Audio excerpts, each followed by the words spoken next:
এর সাথে আমি আবার নিশ্চয়ই করব একসঙ্গে ভালো গল্প হলে নিশ্চয়ই আমরা যেহেতু আমাদের জুটিটা দর্শক আমাদের বাংলাদেশের দর্শক খুব ভালো লেগেছে প্রচুর হিট করে দিয়েছে তো অবশ্যই শাকিবের সাথে আমি আবার ছবি করব দেখা যাক এই বছরেই হতে পারে শাকিবের সাথে আমি আবার নিশ্চয়ই করব। শাকিব খান আবারও কলকাতার শ্রাবন্তীর সাথে সিনেমা করতে চলেছে। বিষয়টি কিভাবে দেখছে অপু বিশ্বাস এবং এই বিষয় নিয়ে কি মন্তব্য করেছে অপু বিশ্বাস তার বিস্তারিত জানবো আজকের এই ভিডিওতে। তাই ভিডিওটির শুরুতে একটি লাইক দিয়ে সম্পূর্ণ দেখতে থাকুন। যারা আমাদের পেজ এবং চ্যানেলটিতে নতুন তারা বিনোদন জগতের সকল আপডেট খবরগুলো সবার আগে পেতে অবশ্যই সাবস্ক্রাইব করে নিন এবং পেজটিতে ফলো দিয়ে রাখুন। সম্প্রতি এক ইন্টারভিউতে শ্রাবন্তী নিজের মুখে স্বীকার করেছে যে সে আবারও শাকিব খানের সাথে সিনেমা করতে চলেছে।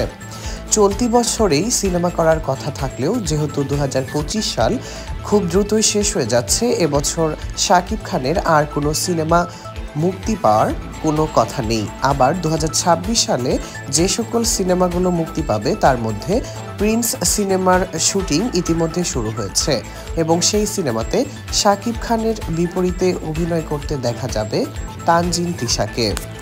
পাশাপাশি শাকিব খানের প্রিন্স সিনেমাতে তানজিন তিশার সাথে আরও অভিনয় করবে মিস ওয়ার্ল্ড বাংলাদেশ মুকুট জয়ী জান্নাতুল ফেরদৌস ঐশী।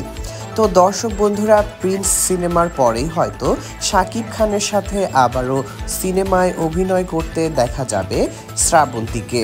এর আগে শ্রাবন্তী এবং শাকিব খান জুটির সিনেমা শিকারী বাংলাদেশ এবং ভারতে খুব ভালো ব্যবসা করেছিল। সে সময় শিকারী সিনেমার মাধ্যমে শাকিব খান তার কেরিয়ারে নতুন একটি অধ্যায় শুরু করে।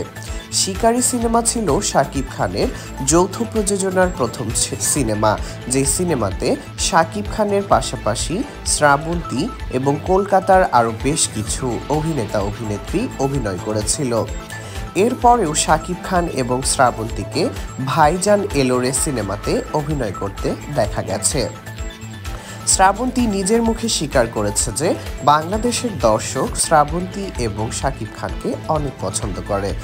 তো দর্শক বন্ধুরা, আপনারা কে কে চান শাকিব খান ও শ্রাবন্তী একসাথে সিনেমা করুক, কমেন্ট করে জানিয়ে দিন আপনার মতামত।